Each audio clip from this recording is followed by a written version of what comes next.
Hello friends, and welcome back to Learning from Experience video series. And in this video, I'm going to show you how to reflect on the experience. Quick agenda for today. So I'm going to cover our goal. We'll do a quick review of the experiential learning process. And then most of it, as usual, we'll spend doing a hands-on demo. The goal is pretty simple. I'm just going to show you how to make sense and structure the experience using a practical example of penetration testing. From the previous video, we saw that the experiential learning process, we had this learning step. It broke down into capturing the experience, reflecting on the experience, and documenting lessons learned. And in this video specifically, we'll cover these two steps, which is reflection and documentation. So let's hop right to it. So the very first thing that we will start with is creating a knowledge base. So knowledge base, again, it's that like cubbyhole that, I'm going to use to store all my knowledge as we go through extracting it from the experience. And in this case, I'm just going to use a simple Google Drive folder. You can see I have one kind of preset as we're going to fill it in with things that we have learned. So far, it's just a simple folder. I call it KB Demo. I have a folder for experiences. All of it is empty right now. I have a temporary folder. It's kind of like my working folder. And last but not least, I have like a README file, just a standard purpose, and we'll add to it as needed. As you will see with most of this, this will be a learning kind of a document and a learning knowledge base. So we'll continue to add and expand and change things in it as different needs arise, right? So without further ado, let's kind of get right to it, right? And in this one, we will use Draw.io, which is a free app you can use to model things out. And I like to start by getting rid of all the lines. We will save this as, let's say, Hack the Box Vaccine Experience. And I'll just navigate to my demo folder here. Here's our temp folder.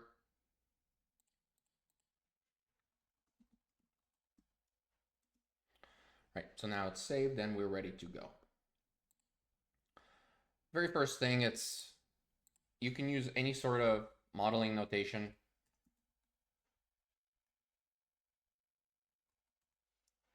I like to use BPMN or business process modeling notation. I typically don't follow it very strictly. Ultimately, as any modeler will tell you, use whatever notation you like as long as it makes sense to you. The only complexity is if you have multiple people working on this, just make sure that everybody understands what the modeling standard is, right? And we will start our experience. So I like to start off with just a quick start step. Kind of we started here, right? And now we can use our cherry tree where we captured all of our experiences in the previous video, right? And start kind of using that to help us like remember what was going on. So for example, we ran Nmap, right? So we can start adding different steps. So for example, like run Nmap.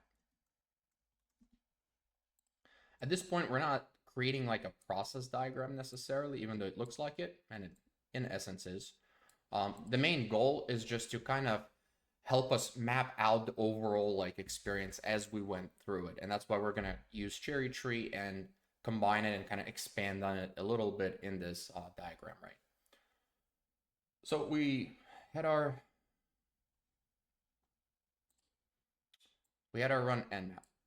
And what I usually like to do too is to have like little notes that I can leave for myself. And that just helps me to kind of orient myself and jot down any additional points I need to make. So once we got that, we look in our cherry tree. Oh yeah, we had 3 ports that were identified, right? We can use something like this. This will be good enough for now. Symbolize that we have multiple outcomes. It's almost like a fork in the road, if you will. And we'll put identified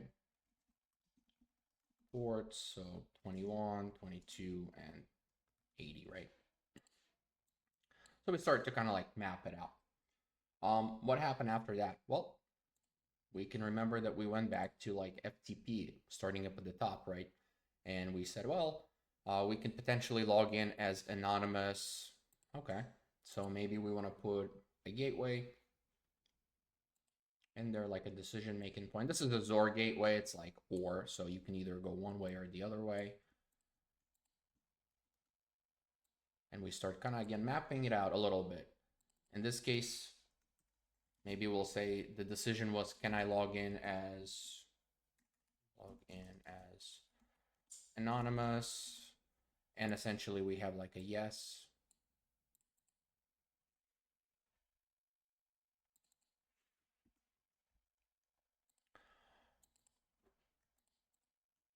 Or no, right? Output of this. You don't have to clean it up initially. I am kind of a stickler personally, just to make it look nice. But initially, we just want to go through it and make it, generally ballpark-ish. Again, when we're mapping the experience, it doesn't have to be perfect. And the amount of information we choose to include is just whatever comes to mind. We just want to refine it down a little bit further than just like our notes and kind of organize, well, what was the sequence of events? How did we go through it, right? In our case, we logged in as anonymous and the answer was yes, right? So we started going down that path. Now the question right away becomes, well, what happens if the answer is no? Well, we didn't have that experience. We actually don't know. And so for that, instead of trying to sit here and like rattle our brains, well, what would I do if the answer was no? I just simply leave it as that. And I mark it as a red box just to denote that something might, happen there, but I don't know. I didn't have an experience. And most importantly, I don't have to waste time thinking it through. I just continue modeling through. And at some point later in time, if I ever run into that scenario, then I can come through and like think through that, section of it, right? In this case, what did we do? Well, let's take a look. We went through and then we looked at what files were located in a FTP. So maybe like view directory, right? And now we can also leave ourselves little hints. So in this case, command. And hopefully it starts to kind of make sense. It was ls command that we used to see what files were available. At that point, we might have ran into another decision-making point, like, hey, were there any files or not? So maybe we want to ask ourselves, files exist, right? In our case, the files did exist. And what did we do with it? Well, we downloaded, I remember that backup.zip. Okay, so the file did exist, downloaded files. It's kind of like another, yes or no decision-making point. Again, the question is, well, what if there were no files in it? I don't know, but I don't have to worry about that right now because that would be a waste of my time and that wasn't part of the experience anyway, right? So we're just mapping the experience and we don't have to overthink it. Key thing here is usually not to overthink things, which tends to be a very much something I like to do, get into the weeds of it right away, but we want to avoid that. So we downloaded some files. How did we download the files? Well, we can take a look and we know that there was somewhere in here, the get command, right? So we can, again, start leaving ourselves little notes. And this will come in handy later on, and you'll see kind of like how that works. Because once we map out the experience overall, we're going to kind of like make sense out of it a little bit, organize it, and then we're going to pull out individual like tasks that were completed within that. So we downloaded that backup.zip, then we try to unzip it, right? So let's say unzip file. Now we could put another decision-making point there and say, are files zipped or not? Again, we just want to keep it as simple as possible. For now, I'll just kind of leave it at that. It's unzip the file. That's what I did. And the little command we used was unzip, right? So as you can kind of see, we start to map out our process like a little bit at a time, using our notes, kind of being like, oh yeah, that's good enough for now. We'll come back to it later, etc., etc. Unzip files. Then we actually did run into something, right? So our file was password protected. So maybe we do want to add that gateway to it as a decision-making point, like files protected, yes or no. Again, in our case, the file was protected. So we took a different action. But here's a question: what if the file wasn't protected? Well, at that point, I don't have to do much thinking. I would just, review documentation, right? Review files. Kind of like the reason why we went through Jack the Ripper was because the file was protected, so we had to crack it first. And then we like peeked into it a little bit, right? And we can see it here in our previous notes where we went through, there was a password, then we said, oh, okay, well, we need to run the zip to John command to convert it into that hash file. Then we ran, a rocky.txt word list against the hash, and we finally found our password for that zip file. So let's do that. So convert that zip to that hash, right? That's what we did. And in our case, we did, the command was like, get it. Zip to John. I think it was, that's why it's nice to have those notes, those backup. So it was a file name .zip, and it was converted to file name. And I just put the in between carets, even though the caret is an operation, just to signify as a note that this is something I would insert later on, right? And again, you'll kind of see it as we move through this, how that works out. But then what happened? So we got our hash, and then we ran, oh yeah, John word list file. Okay. So we might say run Ripper.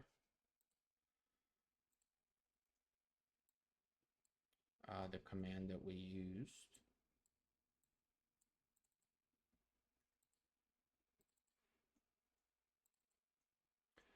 Is something like that, right? And we can, insert the commands in there however we like, ultimately.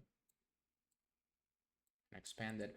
I'm not making this too, like, pretty, although like I said, I'm kind of a stickler. I do go through it and align everything and make it easier on the eye. But as we're kind of going through this for sake of time, we're just going to move through it. So we ran John the Ripper. Was the password cracked?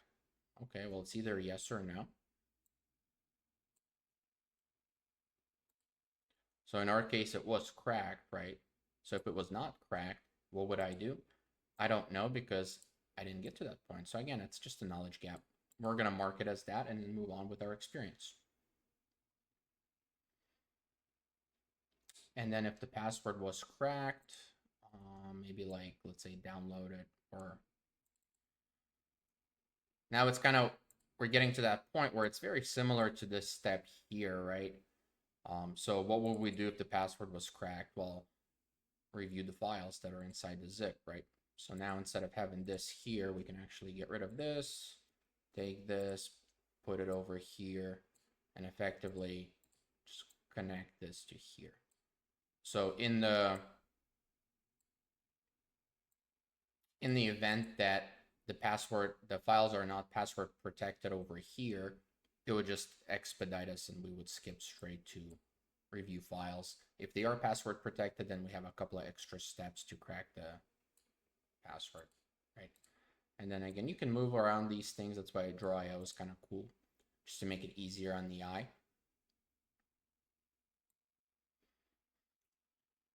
All right, so we reviewed the content, and then, what are we looking for? That's another one. So we might look for something like hints, look for passwords, usernames, hashes, right? That's actually what we did. If we look back in our experience here, back up that zip, right? We saw that there was an admin password or a username. There was a hash that we found, and it was an MD5 hash. Nice thing about this, when we review files, in our experience, we look for passwords and username. That's something that we've learned. As we experience other things and execute this like password cracking again over and over again, we can expand this like hint section, and it becomes like a checklist, like what to look for in the files that you happen to get. If it's an HTML file, look for these things. If it's a PHP file, look for those things. And you can get a very specific tailored checklist that just continues to expand. So it's like things that you just look for automatically, right? So at this point, we might ask ourselves a simple question. Like, was useful info found? Yes or no? Again, if we don't know, we're just going to add that here. In our case, we ran into a hash password, right?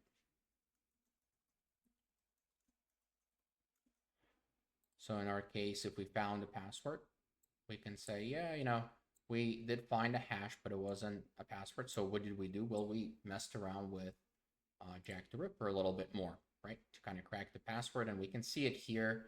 We saved the p.text, and then we ran Rocky word list with the appropriate MD5. So maybe in this case, we would do something like this, like save as a hash text file.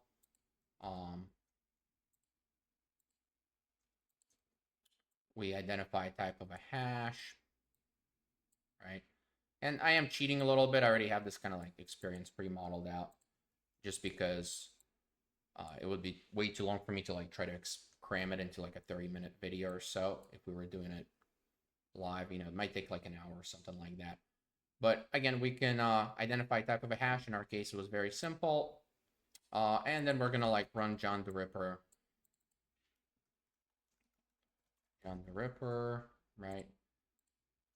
What did we do after that? Well, here's the command for it. And did we crack the password? Yeah, we did, you know, password not hash, but cracked. In our case, it was yes, right? But maybe it was going to be a no. So if it's a no, we're just going to put that here as a placeholder. If it's a yes, what do? Well, we document findings. And that was really the exploration of our part of the experience that was FTP that we kind of explored a little bit, messed around with it, right? We don't have to do anything other than that. And we didn't in our experience. So remember, we're kind of mapping out the experience, not documenting a process here, and it's very important. But before you know it, our experience starts to look a lot more structured. We have like these steps, right? And we can kind of mess around and play around with them. But very important to highlight, what are we doing while we're creating this model? We're reflecting on our experience. We're recollecting, we're thinking about it. We're saying, okay, how much detail should I include? Oh, did I do this? Well, what if this would happen? So it starts to conceptualize that, and we're going through it systematically, which helps us to kind of like organize and start making sense out of that experience a little bit better, right?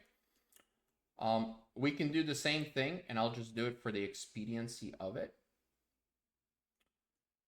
Because before we get too crazy, after we documented the findings, we were like back over here, right? In our experience, we said, oh, okay, we got our username, password. Okay, well, you know, I remember in Nmap, we had this port 80 open and we did some burp suite, and we actually have it documented here. We looked through like a search bar, et cetera, right? So that point, kind of like going back to the start, was over here, right? So we might have an offshoot of that. Let's put it down here. And we'll call this. That was our action for port 21. And then for port 80,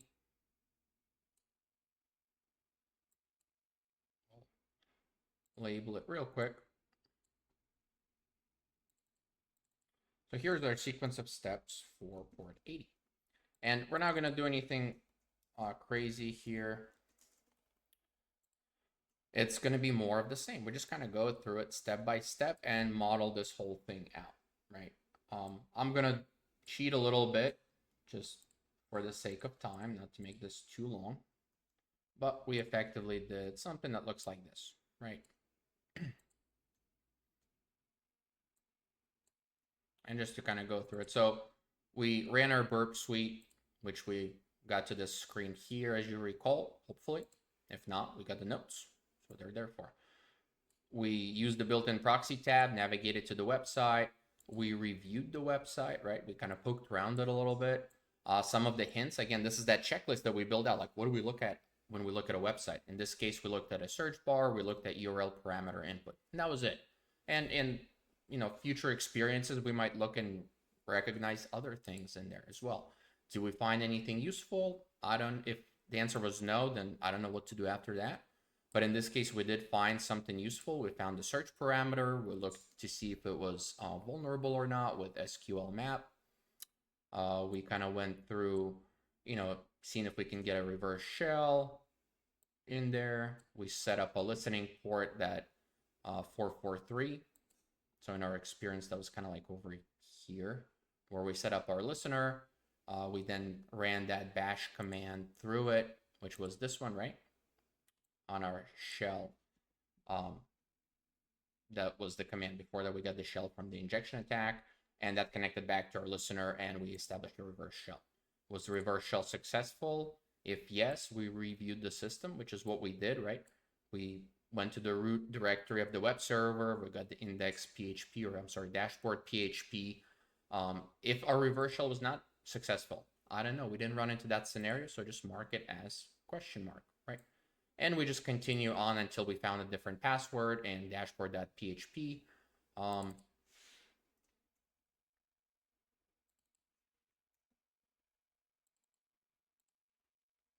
Just kind of add a couple of different things. And we documented the findings, right? And in our experience, that was kind of like over here. And then we went through and logged in as Postgres user. So again, I'm going to cheat just a little bit, and we'll do something like this.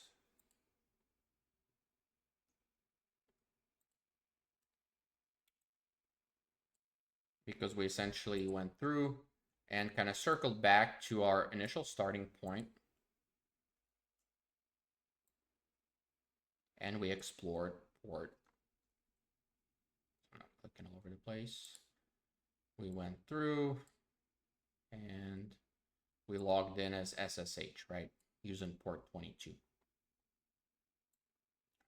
Put this over here. Again, it's okay if it's not too clean. Port 22, and we ran through that whole thing of privilege escalation, right? So now we have kind of like, as you can see, modeled out the entire experience, just step at a time, nothing too crazy. We have it kind of represented. And now the really fun part begins. So this is kind of a snapshot of it. It's not very specific. It's not tailored. It's more detailed than a sequence of notes that I had here, where in the previous video, at the end of it, I kind of went through it and gave you a process of it, the attack path, essentially. It's a lot more structured than if I just went through the experience and kind of just said, oh, I'm good, right? That would be almost very little. Now I have specific steps, and we're kind of refining it. Now we need to make sense and organize it somehow and kind of maybe look at it one step at a time. There's a lot of stuff going on here. And this is where frameworks become very, very valuable. And usually you can create your own framework, but in our case, we don't really have to do that. We can go and ask our friends over at MITRE. There are plenty of frameworks out there online for different topics. So the main takeaway is don't invent your own. Just see if there is another one already exists and just piggyback off of it. So MITRE does the same, very similar to what we're doing here. They're a knowledge repository essentially, but they have access to the entire world, a lot more than Max has access to, of course. So, but they have a nice framework for like penetration testing. They have phases: reconnaissance, resource development, initial access, privilege escalation that we've done, right? And on and on. And those categories is the framework. Ultimately, it's a way how they organize information. In our case, that's overwhelming. We don't need that whole monstrosity of a framework. It's very, they have departments of people working on this. This is very in-depth and thorough. But in our case, we might say, well, did we do reconnaissance? Yeah, we did like Nmap. Did we do initial access? Yeah, we did like a reverse shell. That sounds about right. Did we do like privilege escalation? The answer is yeah. So we can start creating our own like framework, and I'll just do it in a README file. And this is where it becomes kind of like a living document, right? And we can start with like, okay, so maybe one area of our experience is reconnaissance. Another one is initial access. And one is priv privilege escalation, right? So now, and I'm kind of like cleaning it up just a little bit so you can kind of see the method to the madness here, because the numbering convention will be very simple. So now we have these three categories, and now we can look back at our experience, this whole entire thing, and start to kind of think through like, okay, how do we group like things together? So for example, and I'll do this so you guys can see it very, very visually. And that's just how I usually think through it too. So this first portion of it here was kind of like one area, right? It was kind of like part of that reconnaissance. We did like a scan. We, saved the password or the IP address, and then we ran Nmap. Okay, that's one. Another section might have been over here, like exploring port 21. That was also kind of like reconnaissance until we got some files that we wanted to download, right? So it's kind of like its own cubby hole, right? Let's see, we can do like another one was maybe like cracking a zip file that was over here that was password protected. Right, so now we're kind of like grouping the experience a little bit, right? And then maybe cracking a password or a hash over here because we found some like hash, wasn't a password, but we were able to identify things. So maybe over here. We can do the same thing, kind of like start slicing up the experience into sections a little bit. And we'll do one more just over here for privilege escalation because it's a fun one. So over here, we kind of logged in as the user, and then we said, oh, we can use VI to escape out of it, and we escalated privilege to root, right? So now we're kind of using the framework to help us organize this crazy, diagram. And now we can zoom in on it one at a time. So for example, let's take this section here. I'll kind of highlight a different color so you can see it. So Nmap. Okay, what did we really do with Nmap? And this is where we'll kind of use nice features. So this is the experience overall, right? Tab. And this will be our 1.1. Let's call it Nmap scan task. Little specific task that we did here, right? Because its own thing. This is where it gets really, really simple. We can exit out of this. We don't need all of this. I just want to zoom in on that one specific thing and kind of work through it a little bit more. Okay. So we got this. So what did we really do when we ran the Nmap scan? Well, we didn't just run it. Remember, we set our IP variable to that specific thing, right? We go back. We can see here we exported IP address, and then we ran sudo nmap with specific parameters, right?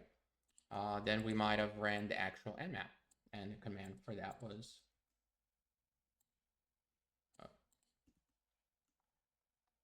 second, adjusting my notes a little bit so I don't get too crazy.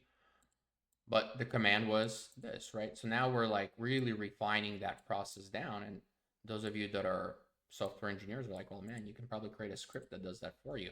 And the answer is you can create a script, right? And then we documented some findings. And then the last thing I like to do is do this. We take it a step further. What was the output of that? Well, the output was a list of open ports, right? And that was port 21, port 80, port 22. And I know I'm kind of like playing around with organizing this.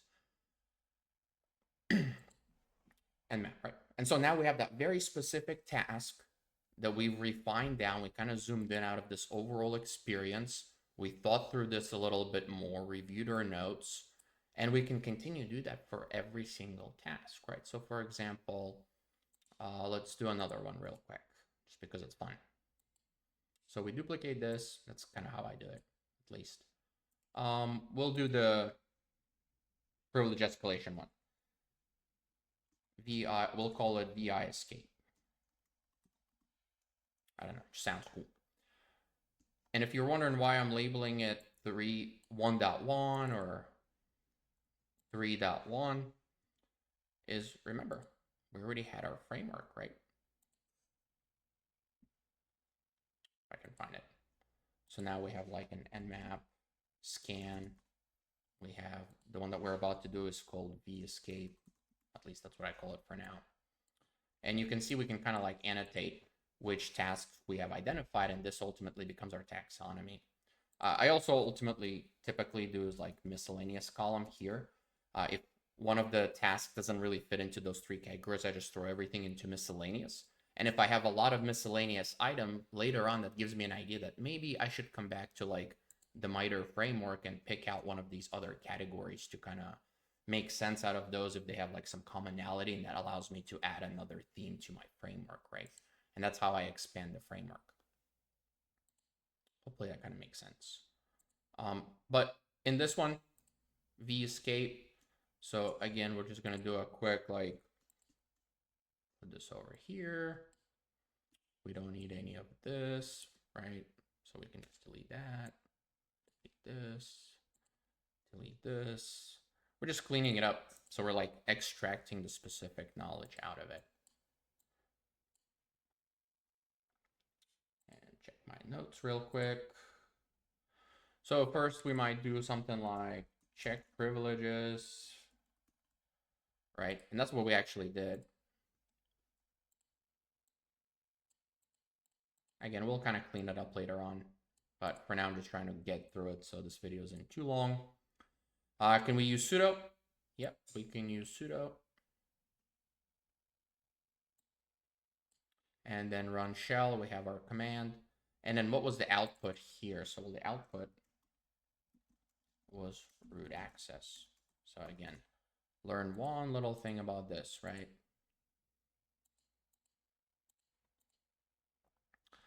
And so now we have this. Again, I can't not do this, kind of. We have this one nice little process that we can come out of this, right? So now all I really do is just like open up another instance of Draw.io real quick. We get rid of the grid lines, right? We're gonna name this one, let's say, it's gonna be a little bit of like copy paste effectively. But you'll see the method to the madness here shortly, hopefully.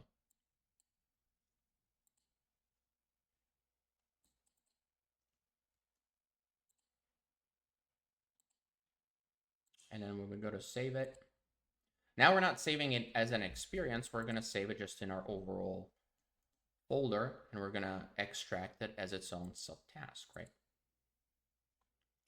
We can do the same thing for the other one as well. So for example, we identified nmap scan.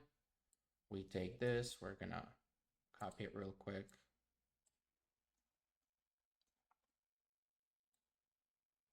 To our nmap scan task. And then we're gonna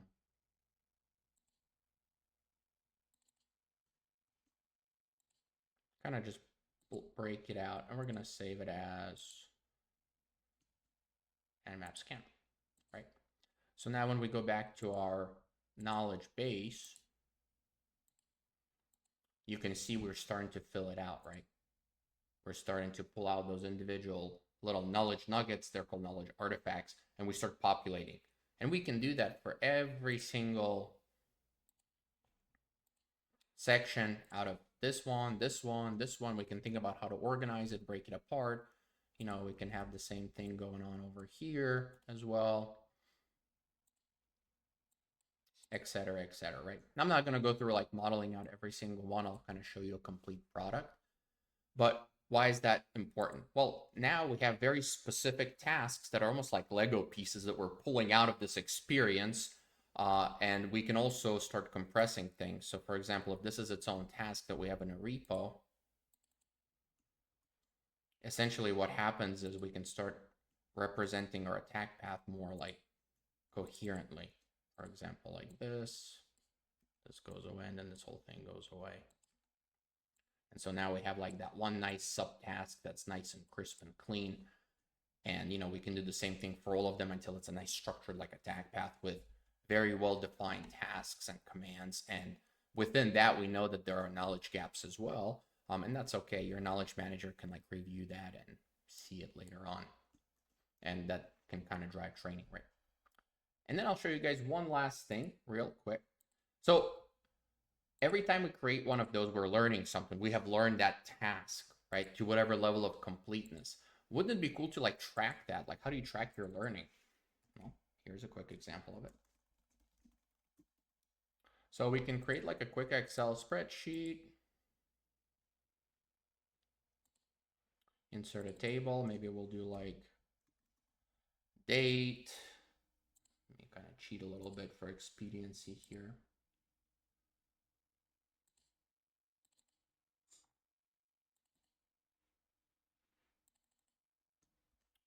We'll put like a source. We'll put description of the experience. Let's see. You can add as many columns as you like. I'm just gonna do this one as an example. And then the last thing I like to track is like, what did we actually change in our knowledge base, right? So we now have a nice tracker, a record, if you will.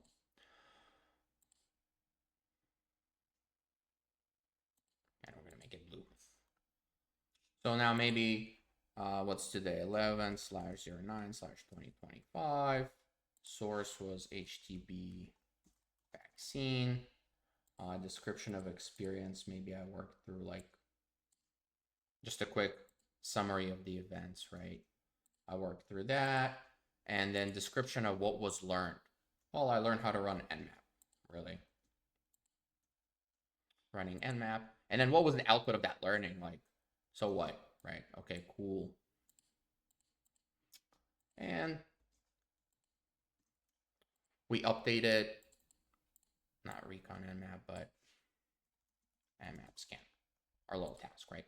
Now we also did the other one. So all of this is really like about the same. The only thing that will change is maybe, let's see, this vescape one. So we're just kind of documenting it real quick. And then we learn to escalate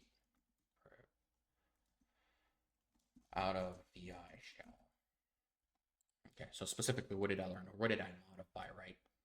And now I have a tracker, so I can do that, model out tasks, continue to add them here.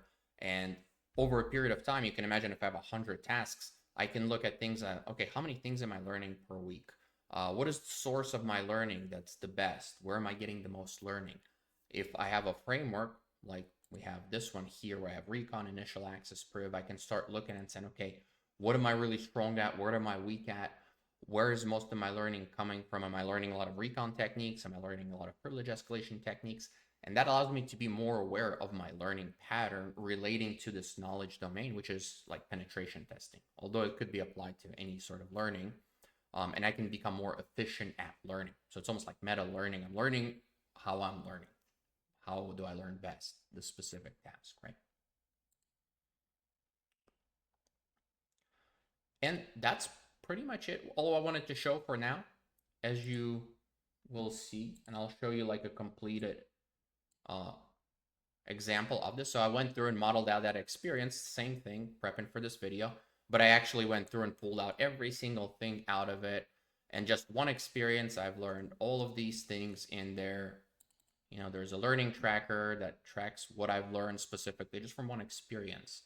And here's a nice perk behind all of this, like the so what, like, okay, why even go through a knowledge base and go through all of this like hassle? And there's a couple of very specific reasons. So number one, it allows you to learn your knowledge area. Obviously, in this case, I'm becoming familiar with penetration testing. Okay. Allows you to learn very, very efficiently. As you can see, the learning tracker allows me to do like an analytics on my learning rate, learning preferences, etc. So I can be faster at learning. I can accelerate my learning. Allows you to share knowledge easily. So once you have this knowledge in a repo, and as long as people understand the modeling standard, it's very easy for everybody else to kind of go through and capitalize on what you have learned and share knowledge that way. We typically share knowledge as humans just by communication, but that's not typically very efficient or feasible because we have to put two people in the same room at the same time, and hopefully they generally speak, effectively to transmit ideas. If you have one repo, anybody can review it at any point in time, right? And then makes you more efficient at your job. So like, here's an example of that. So we looked at Nmap scan, and here's two steps, and I kind of alluded to it earlier. I said, well, can I write a script? Because I had to physically go in and type out this command and then this command, and we can see it in my notes here where I typed out this and then I typed out that. Can I just write a script where I just give it an IP address and it just runs everything else? The answer is yes. Can you write a script for everything in that knowledge base? So all of these tasks, can you start like finding ways to automate all of those? The answer is yes. And then here's kind of like the denouement, the last thing that's really is really good about KBs in any sense is they allow more advanced capabilities. So for example, here I'm just simply doing some hack the box, but now somebody might have an idea. Well, Max, you took this like experience and you saw how I like shrunk everything here. And so I've documented it in hindsight. But when I have a lot of those Lego pieces, can I figure out a way to assemble them to hypothesize a potential attack given a certain goal? And the answer is yes. That would be like an attack path analysis. But in order to do that, we have to have those Lego pieces pre-built. And so then we can do a very simple assessment of like the target environment, not even the machine, but like the environment. And we can hypothesize multiple potential attack paths and then go and execute them. Cool thing about that is we either A, hit our goal, which is great. We found like a vulnerability, or B, we did not hit our goal because there was a control mechanism in like that environment that prevented us from executing our attack path. But we will have a very specific visual of it where we know exactly where in our attack path that control mechanism prevented us from like executing the attack, and we have learned something about the environment in terms of what kind of controls they have, right? And that again can allow us to become more and more efficient at conducting like penetration tests or just attacking environments in the future. But all of those advanced capabilities, they kind of start with some of this basic stuff of having a good knowledge base, having experiences, documenting them, creating them, and then it kind of evolves into other more advanced topics, even that kind of goes even past like the attack path analysis that I just kind of briefly described, right? So I'll stop there. That kind of concludes a lot of the main points of creating like a knowledge base, capturing the experience and then reflecting on the experience, creating diagrams. It does take time, but you can see how much more learning happens when you actually reflect on the experience instead of just accruing experience. Hopefully you enjoyed this video series. Hopefully you'll find some other fun ways to apply in the future. And for next couple of videos, I'll probably just hit up some more machines on Hack the Box and maybe do like a quick, hey, here's what I've learned and here's a couple of process diagrams I've created. But this is kind of like the meat and potatoes of the video series, these first 3 videos. Thanks for watching and see you soon.